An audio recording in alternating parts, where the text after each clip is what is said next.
Hello guys, कैसे हैं आप सब लोग। उम्मीद करता हूँ कि आप सभी ठीक ही होंगे। आज हम यहाँ पर इंग्लिश में कुछ टेंसेस को करने जा रहे हैं। सबसे पहले मैं आपको टेंस का चैप्टर कराने की कोशिश कर रहा हूँ। आज हम सबसे पहले टेंस का इंट्रोडक्शन करेंगे। सबसे पहले हम यहाँ पर देखेंगे कि आखिर टेंस कितने प्रकार के होते हैं। टेंस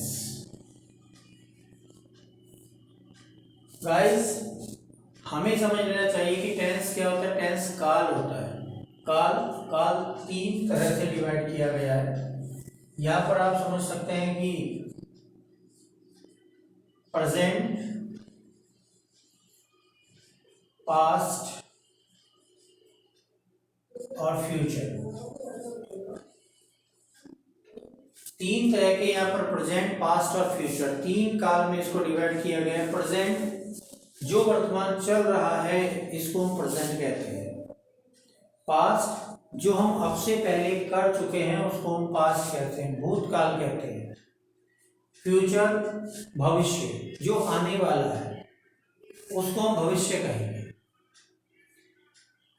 सिंपल सी इसकी पहचान बताएं। प्रेजेंट वर्तमान, वर्तमान में हमेशा क्या आता है, हिंदी में हम जब सोचते हैं तो है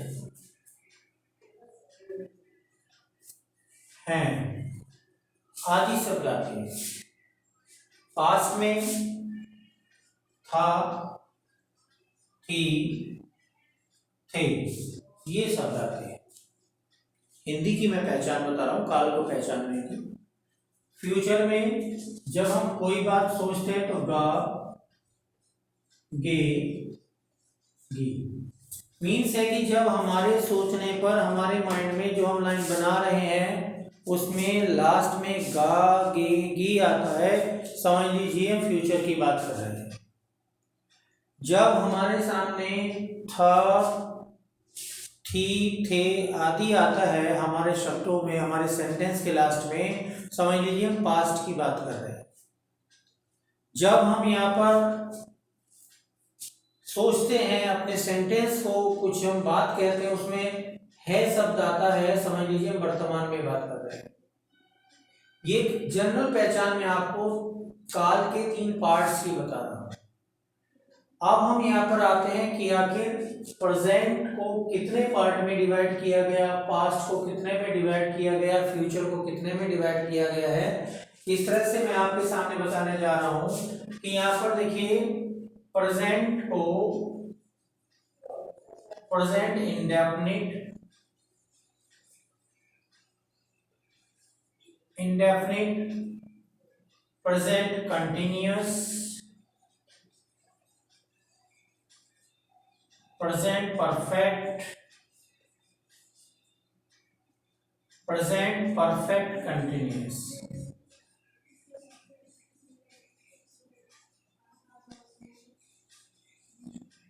अगर इनसे पहले हम पास्ट को यूज कर दें तो ये पास्ट के ही पार्ट बन जाएंगे। अगर फ्यूचर को हम इनसे पहले यहाँ राइट कर देंगे तो ये फ्यूचर के पार्ट बन जाएंगे। इसी तरह से हर टेंस को, टेंस के हर प्रकार को चार प्रकार में डिवाइड किया गया है। ठीक है, यहां तक तो समझ में आया। जैसे कि इन चार प्रकार से ही हम समझ पा रहे। इंडेफिनिट, इंडेफिनिट का मतलब अनिश्चित।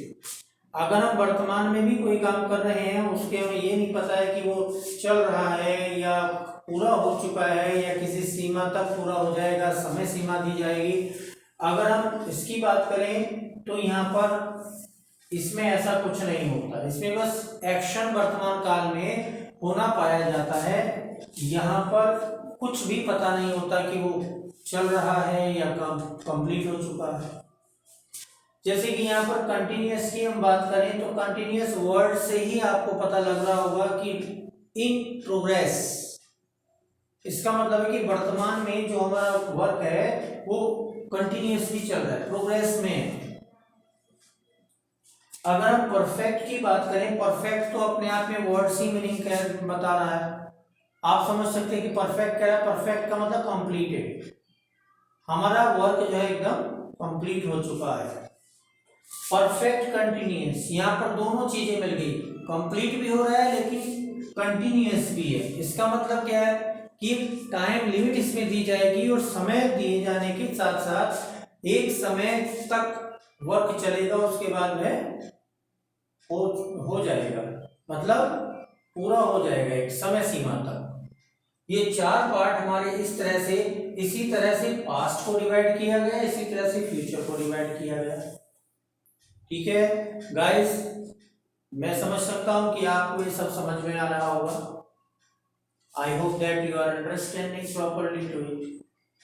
Now I am going to tell you separate description of the tenses. अब मैं आपको यहाँ पर अलग अलग एक एक पार्ट लेकर के आपको मैं ये समझाने की कोशिश करूंगा और ये बताने की कोशिश करूंगा कि किस तरह से हम इन टेंसेस को बनाते हैं। देखिए, अभी आपने इंट्रोडक्शन टेंस का पढ़ा, अब इस टेंस में हम स्टार्ट करेंगे कि किस तरह से हम अलग अलग पार्ट को ट्रांसलेट करते हैं, कैसे हम इसको सेंटेंस फॉर्मेशन करते हैं। तो सेंटेंस फॉर्मेशन में सबसे पहले हम आज आ रहे हैं present indefinite. Present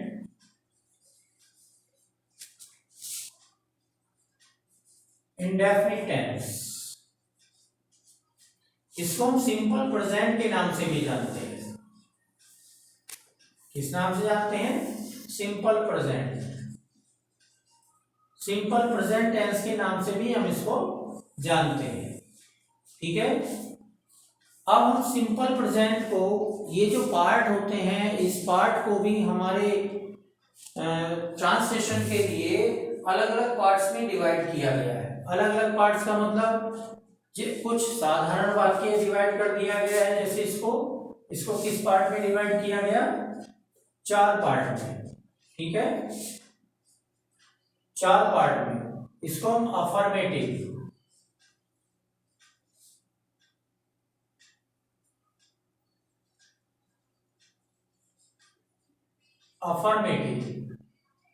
negative, interrogative और एक 4th पार्ट इसका बना दिया गया है इंटेरोगेटिव नेगेटिव। इंटेरोगेटिव और नेगेटिव।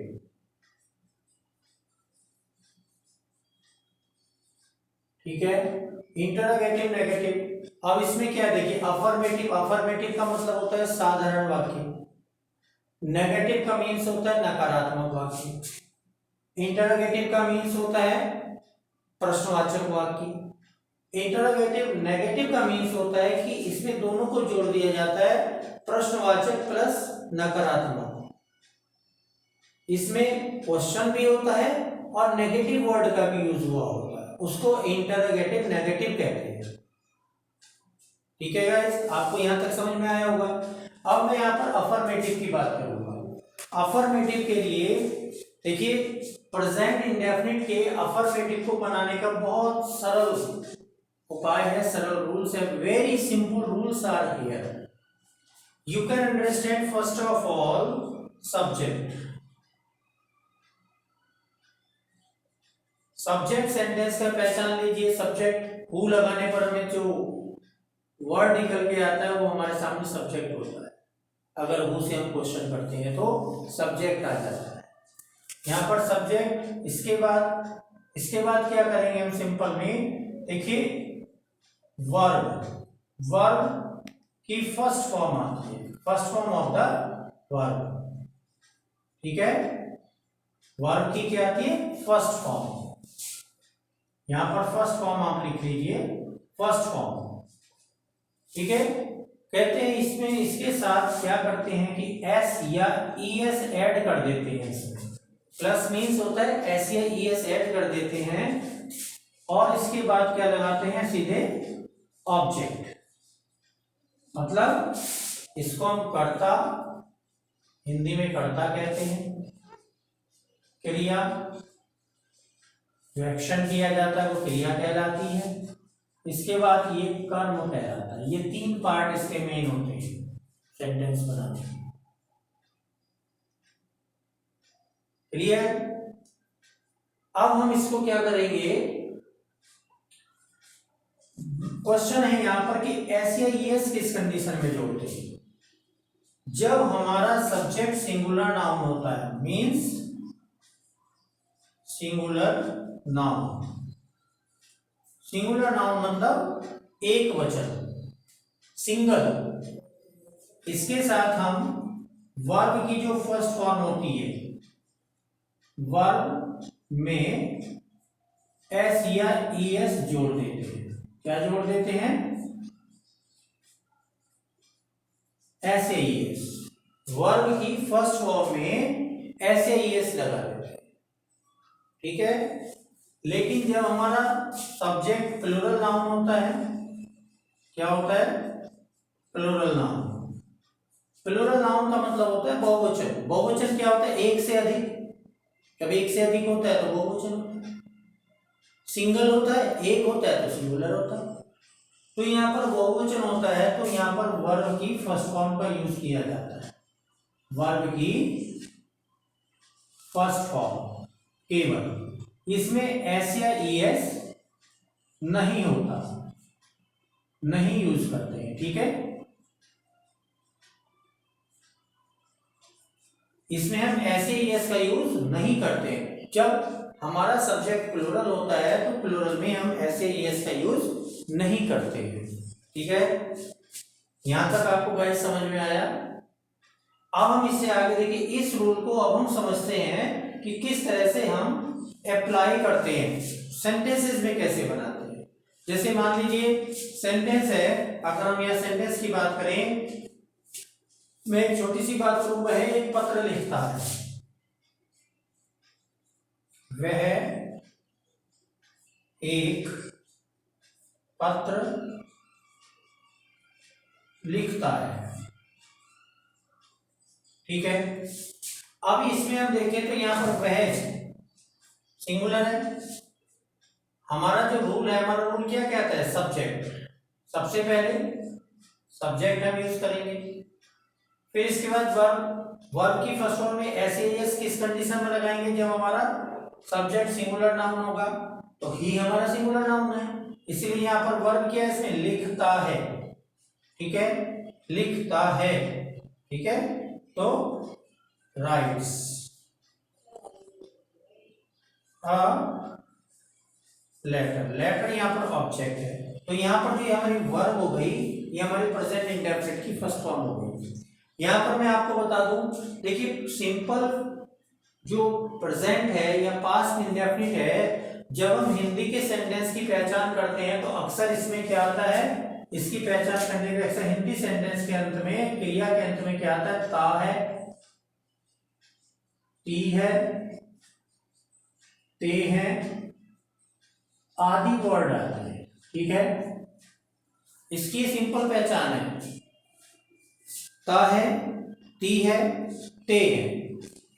क्रिया के अंत में जब ये वर्ड आते हैं तो समझ लो प्रेजेंट इंडेफिनिट टेंस है। दूसरी पहचान इसकी होती है कि कार्य का वर्तमान काल में होना पाया जाता है, लेकिन उसके बारे में कंफर्म नहीं होता कि वह चल रहा है या कंप्लीट हो चुका है, बस होना पाया जाता है। ये इसकी पहचान होती है हिंदी के सेंटेंस की। ये हिंदी के सेंटेंस में नजर आता है तो आप इस रूल को यूज कर दीजिए। जैसे कि हमने सेंटेंस में अप्लाई किया, वह एक पत्र लिखता है, तो ही राइट्स लेटर। अगर मान लीजिए यहां पर वह की जगह क्या होता? वे होता। अब हम इसको देखिए गाइस, आपने समझा होगा, मैं यहां पर इसको रफ कर रहा हूं। अभी मैं आपको यहां पर बताने जा रहा हूं, रफ करता हूं, देखिए।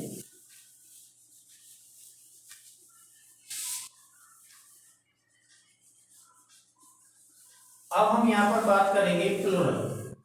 प्लूरल क्या होता है? जैसे अच्छे लड़के हमेशा सच बोलते हैं। अब मैं आपको कहूं, अच्छे लड़के हमेशा सच बोलते हैं।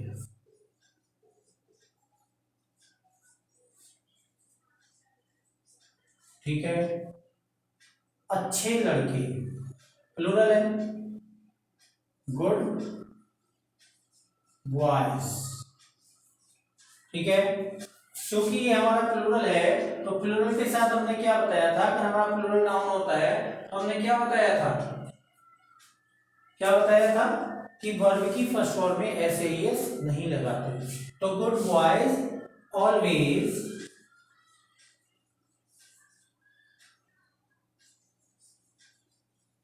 Speak the truth. ठीक है, देखिए सब्जेक्ट गुड बॉयज हुआ, एडवर्ब है, स्पीक वर्ब की फर्स्ट फॉर्म आई, इसमें हमने ऐसे एस नहीं लगाया। क्यों नहीं लगाया? क्योंकि हमारा सब्जेक्ट यहाँ पर प्लूरल है, स्पीक द ट्रुथ। इस तरह से हम इस टेंस के सिंपल सेंटेंसेस की ट्रांसलेशन इस रूल के अकॉर्डिंग करते हैं। I hope guys you have understood about the affirmative sentences। मैं आशा कर सकता हूं कि गाइस आपने इसको अच्छे से समझ लिया होगा कि कैसे हम सिंपल सेंटेंसेस को ट्रांसलेट करते हैं। अब हम आते हैं यहाँ पर नेगेटिव पर। ठीक है, हमने अफर्मेटिव तो इसको समझ लिया, लेकिन अब हम नेगेटिव पर आते हैं। अब मैं यहाँ पर नेगेटिव का रूल लिखने जा रहा हूं, नेगेटिव। ठीक है,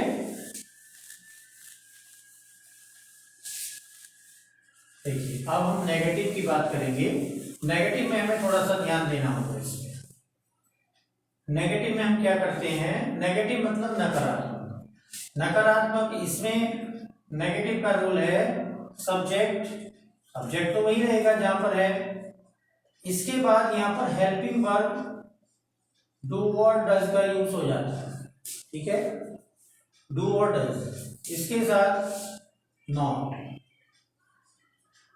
नॉट का यूज होता है। इसके बाद वर्ब की फर्स्ट फॉर्म का यूज होता है। वर्ब मतलब वर्ब की फर्स्ट फॉर्म, ये फर्स्ट फॉर्म है, वर्ब की फर्स्ट फॉर्म का यूज होता है। और इसके बाद ऑब्जेक्ट। ठीक है, ये वर्ब की फर्स्ट फॉर्म है, इसमें हम ऐसे एस नहीं लगाते, डू डज के साथ हम ऐसे एस का यूज नहीं करेंगे। ठीक है, इसमें दूसरा होता है, मान लो अगर सेंटेंस में कभी नहीं आया है, कभी नहीं, मान लो ये वर्ड आपका सेंटेंस में आ गया, तब आप क्या करेंगे? इसके लिए हम रूल लगाते हैं सब्जेक्ट नेवर, कभी नहीं के लिए नेवर आता है, वर्ब की फर्स्ट फॉर्म। ठीक है, first form of the verb आप यहां पर करेंगे। ये वर्ब मतलब वी मतलब वर्ब, वर्ब की फर्स्ट फॉर्म, और इसमें हम अकॉर्डिंग टू सब्जेक्ट ऐसे एस का यूज करेंगे। ठीक है, इसके बाद ऑब्जेक्ट यूज करेंगे। देखिए अगर हमारा सब्जेक्ट प्लूरल होगा तो हम ऐसे एस का यूज नहीं करेंगे, अगर हमारा सब्जेक्ट सिंगुलर होगा तो हम वर्ब की फर्स्ट फॉर्म में ऐसे एस का यूज करेंगे। ठीक है,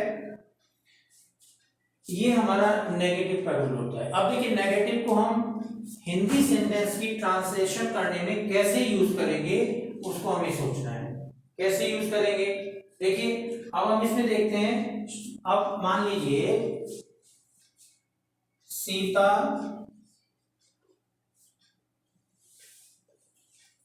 अच्छा नहीं गाती है,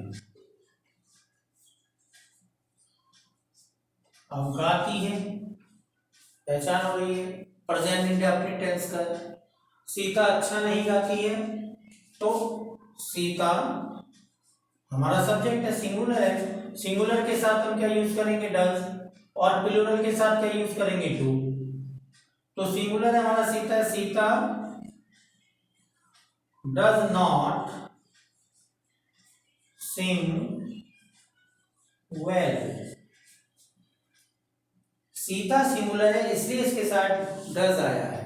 अगर होता कि वे अच्छा नहीं गाते हैं, अगर सेंटेंस होता वे अच्छा नहीं गाते हैं,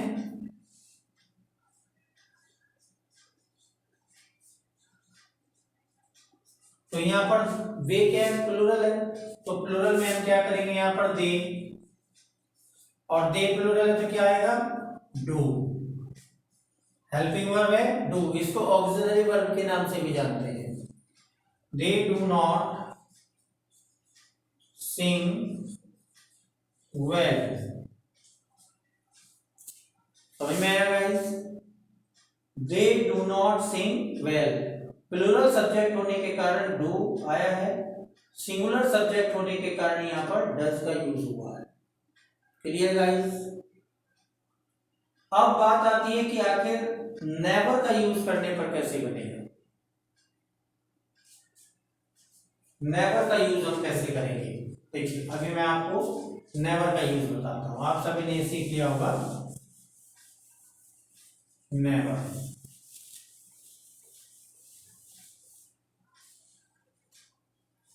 वह कभी झूठ नहीं बोलता है, वह कभी झूठ नहीं बोलता है।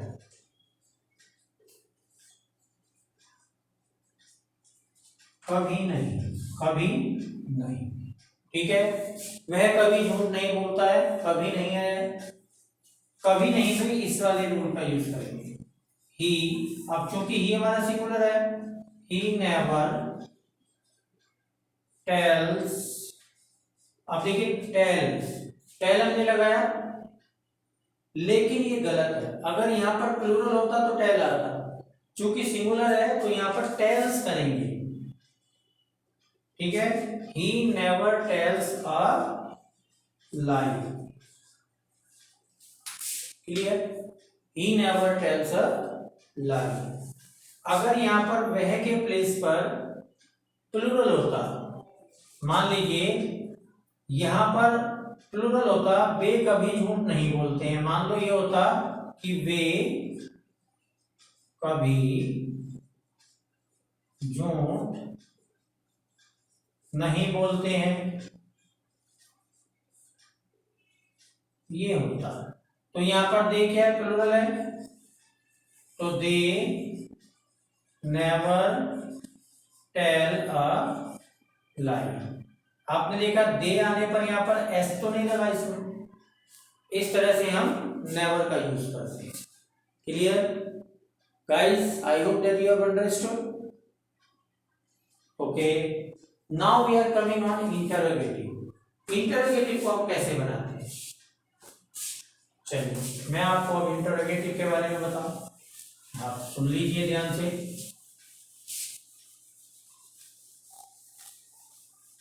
जैसे जैसे हम इनकी प्रैक्टिस करते चले जाएंगे, हमें ये सेंटेंसेस क्लियर होते चले जाएंगे, लेकिन प्रैक्टिस जरूरी है गाइस। आपको सेंटेंस फॉर्मेशन करने के लिए लगातार प्रैक्टिस करनी होगी। लगातार अगर आप प्रैक्टिस करेंगे तो आप उनको बहुत इजीली सीख जाएंगे। बहुत सारे स्टूडेंट्स क्या करते हैं, हमारे इंग्लिश मीडियम के स्टूडेंट्स होते हैं, चाहे वो यूपी बोर्ड के हों, इंग्लिश आईसीएसई हो या सीबीएसई हो, मोस्टली क्या मिस्टेक करते हैं, ग्रामर में मिस्टेक कर जाते हैं। क्यों करते हैं? क्योंकि हम इसको अप्लाई करना नहीं जानते, सेंटेंस फॉर्मेशन नहीं जानते। अब इंटरोगेटिव क्या होता है, प्रश्नवाचक होता है। प्रश्नवाचक में सबसे पहले मैं आपको प्रश्नवाचक इसका रूल बता देता हूँ। यहाँ पर दो तरह के प्रश्नवाचक होते हैं। कैसे दो तरह के होते हैं? एक तो वो सेंटेंस होते हैं जो जिनका आंसर यस या नो में दिया जाता है, केवल हाँ या नहीं में दिया जाता है, ठीक है, वो तरह के होते हैं। वे सेंटेंस कौन से होते हैं? देखिए हिंदी वाक्य जो है अगर क्या से शुरू हुआ है, अगर हिंदी वाक्य है, हिंदी का जो सेंटेंस है, हिंदी का जो सेंटेंस है अगर क्या से शुरू होता है, किससे? क्या वर्ड से, क्या से शुरू होता है, तो हम इस रूल का यूज करते हैं। कैसे? अब देखिए प्रेजेंट इंडेफिनिट में हमने हेल्पिंग वर्ड शुरू में, हेल्पिंग वर्ड डू या डज है हमारी, तो डू या डज हम शुरू में लगाएंगे। क्या लगाएंगे? शुरू में यूज करेंगे डू या डज। ये डू या डज क्या का सेंस देगा, जो सेंटेंस क्या से शुरू हुए होंगे। इसके बाद हम सब्जेक्ट का यूज करेंगे। इसके बाद हम यहाँ पर verb, first form of the verb use करेंगे, वर्ब की फर्स्ट फॉर्म का यूज करेंगे, और इसके बाद हम यहाँ पर ऑब्जेक्ट का यूज करेंगे। ठीक है, क्वेश्चन मार्क लगाना इसमें कंपलसरी होता है। क्या वह एक गीत गाती है, सेंटेंस है जैसे क्या वह एक गीत गाती है।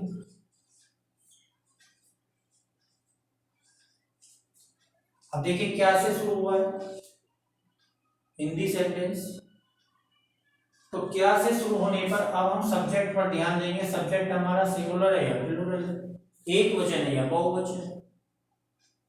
इसके अकॉर्डिंग हम यहाँ पर हेल्पिंग वर्ब का यूज करेंगे, डज। ठीक है, गाती है फेमिनिन जेंडर है, शी। सिंग, गाने के लिए सिंग अ सॉन्ग, क्वेश्चन। ठीक है, यहां पर क्या के लिए क्या यूज किया, डज। अगर यहां पर वह की जगह यू होता, तुम होता, वे होता, एक से अधिक होता, तो डू आ जाता है। इसकी जगह क्या लिखते, डू लिख देते। ठीक है, तो इस तरह से हम क्या से शुरू होने वाले सेंटेंसेस को बनाते हैं। एक और सेंटेंस हम देख लेते हैं। क्या वे अपना पाठ याद करते हैं, क्या वे अपना पाठ याद करते हैं। अब देखिए यहां पर वे आया, वे प्लूरल है, तो यहां पर क्या आ जाएगा, डू। दे याद करना, लर्न। अपना पाठ, दे के साथ अपने के लिए क्या आता है, देयर यूज होता है, देयर पॉजेसिव केस, दे का पॉजेसिव केस देयर होता है, देयर लेसन, क्वेश्चन मार्क। ठीक है, do they learn their lesson according to rule, helping verb, subject, verb first form, object. इस तरह से फर्स्ट टाइप इंटरोगेटिव को हम बनाते हैं। इसके बाद अब हम यहाँ पर सेकंड टाइप इंटरोगेटिव की बात करते हैं। सेकंड टाइप इंटरोगेटिव क्या होता है, देखिए ये फर्स्ट टाइप था जिनके आंसर यस या नो में दिए जाते हैं। अब हम यहाँ पर सेकंड टाइप की बात कर रहे हैं। ठीक है, चलिए गाइस यहाँ पर हम सेकंड टाइप की बात करते हैं। थोड़ा मैं आपको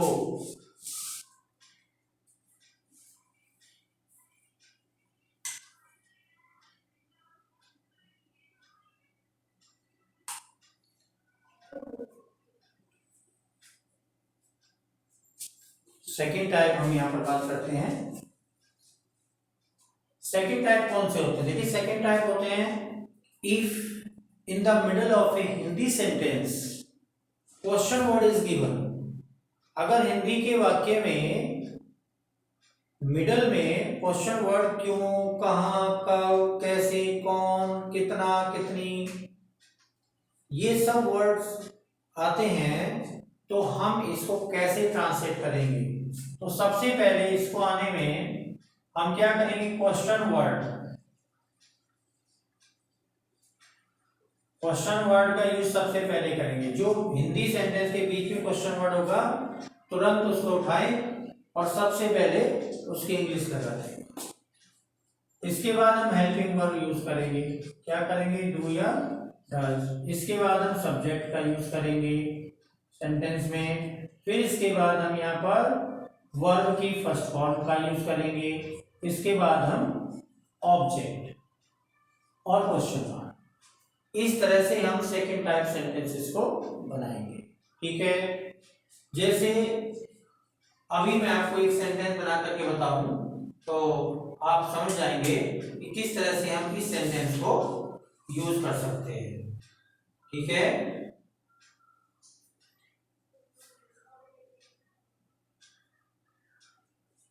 अगर मैं कहूं सेंटेंस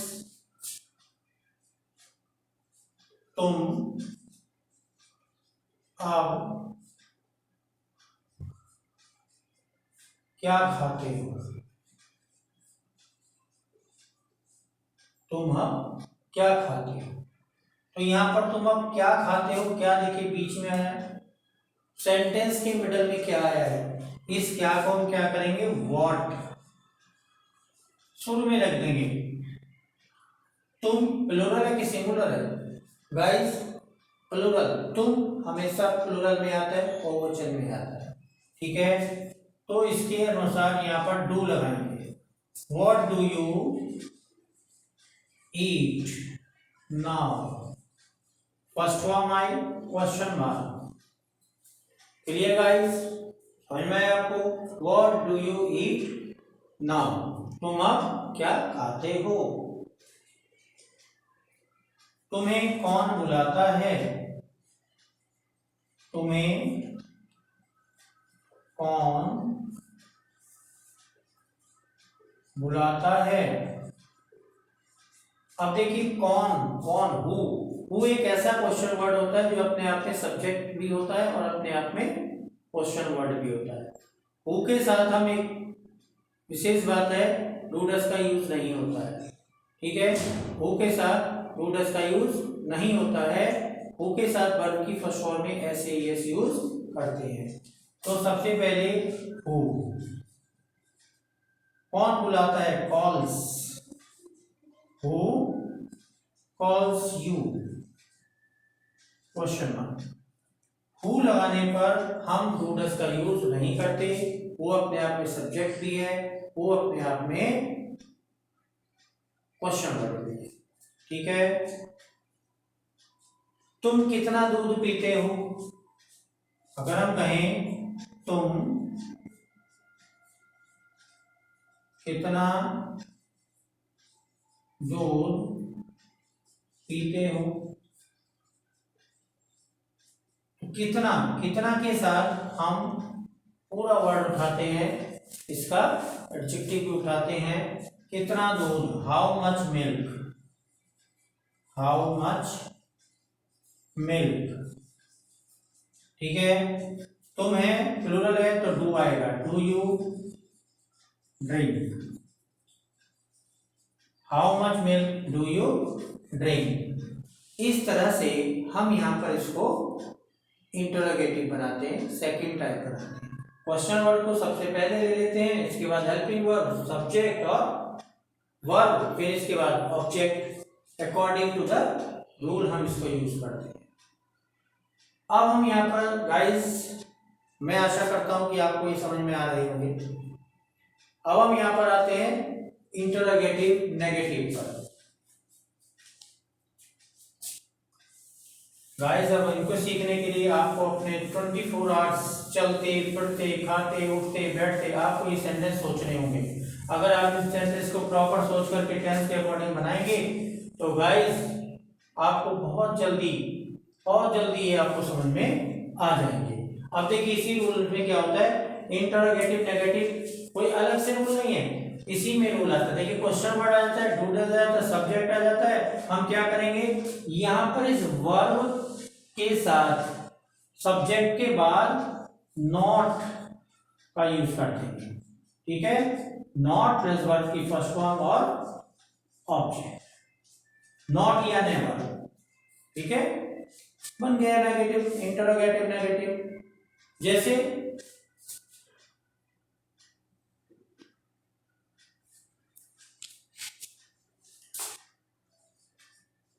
राम अपना पाठ याद क्यों नहीं करता है।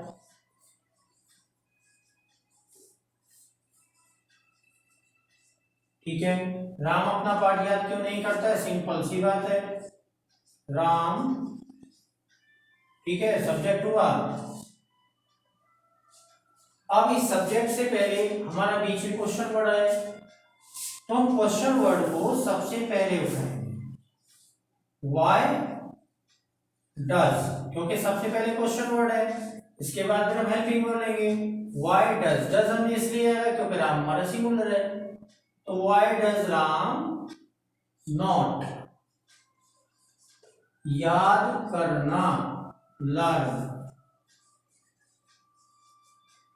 why does Ram not learn his lesson?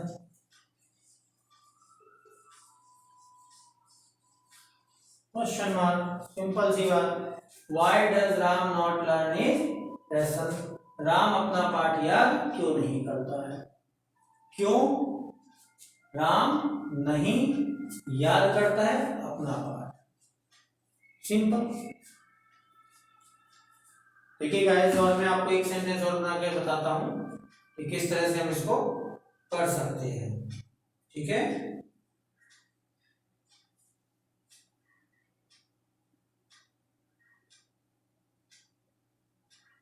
Sita कौन सा विषय नहीं पढ़ना चाहती? अगर मैं ये कहूं कि सीता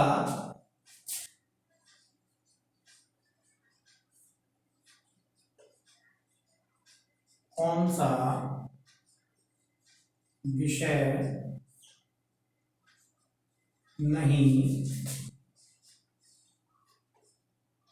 पढ़ना चाहती है, ठीक है, कौन सा विषय नहीं पढ़ना चाहती है। अब देखिए, सीता कौन सा विषय नहीं पढ़ना चाहती है, तो क्या बनाएंगे इसको? कौन सा विषय एक साथ आएगा, कौन सा विषय, which subject, which subject, Sita है तो डज, सीता। आगे क्या बनाएंगे गाइस, बताइए गाइस, क्या बनाएंगे इसको आगे? Yes, does Sita, yes yes, negative word, not, और आगे क्या लगाएंगे इसमें? चाहती है, वांट, क्या? पढ़ना, to read. Which subject does Sita not want to read? Sita कौन सा सब्जेक्ट पढ़ना नहीं चाहती है? क्लियर? क्लियर ना? I hope guys you have understood about this present indefinite tense।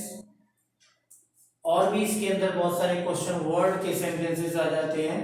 Practice के लिए आप हर रोज ऐसे सेंटेंसेस बनाइए, और कहीं प्रॉब्लम आती है तो कमेंट बॉक्स में अपना कमेंट कर दीजिए, उसमें प्रॉब्लम देख ली जाएगी। Guys I hope that you have understood. आज मैं अपने इसी टेंस के साथ इस यहीं पर स्टॉप करता हूँ, आप इसको करते रहेंगे। Thank you guys. Practice questions आपको इसके सब्सक्रिप्शन में मिल जाएगा। सॉरी गाइस, इसके जो प्रैक्टिस क्वेश्चंस हैं और इसके जो रूल्स हैं ये डिस्क्रिप्शन बॉक्स में आपको मिल जाएंगे। आप इनको अगर कंप्लीट चाहेंगे तो आपको इनके रूल्स ही मिल जाएंगे। Thank you guys, thank you very much.